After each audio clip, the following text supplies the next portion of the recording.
રાજકોટના જેતપુરના જેતલસર જંકશન ગ્રામ પંચાયતમાં હોબાળો મહિલાઓએ ગ્રામ પંચાયત કચેરીમાં સરપંચનો ઘેરાવ કર્યો 15 દિવસ બાદ પણ પાણી વિતરણ ન થતા મહિલાઓ રણચંડી બની મહિલાઓએ સરપંચ વિરુદ્ધ સૂત્રોચ્ચાર કર્યા પાણીની સમસ્યાનો તાત્કાલિક ઉકેલ આવે તેવી માંગ કરાઈ છે તો 15 દિવસ બાદ પણ પાણી વિતરણ નહોતું કરવામાં આવતું જેને લઈ મહિલાઓ જે છે તે રણચંડી બની હતી સરપંચ વિરુદ્ધ સૂત્રોચ્ચાર પણ મહિલાઓએ કર્યા અને યોગ્ય પાણી વિતરણ કરવામાં આવે યોગ્ય રીતે પાણી મળી રહે તેવી માંગ વધુ માહિતી સાથે સંવાદદાતા નિલેશ ફોનલાઈનથી જોડાયા છે જે નિલેશ કેટલા સમયથી આ પ્રકારે પાણીની સમસ્યા છે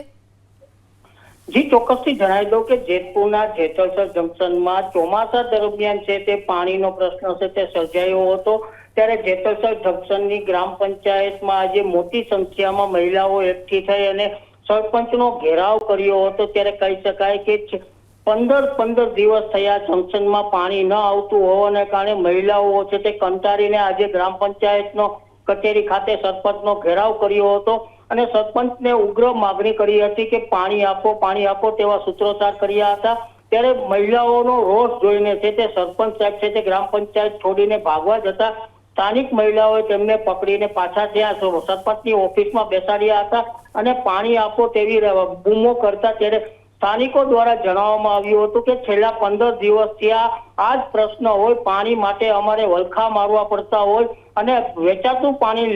લેવાતું હોય છતાં પણ સરપંચ દ્વારા છે તે ભેદભાવની નીતિ રાખી પોતાનો જે વિસ્તાર છે ત્યાં પાણી પૂરું પાડતા હોય અને અમારા વિસ્તારમાં છે તે 15 દિવસ સુધી પાણી ન આપતા આજે આ બધી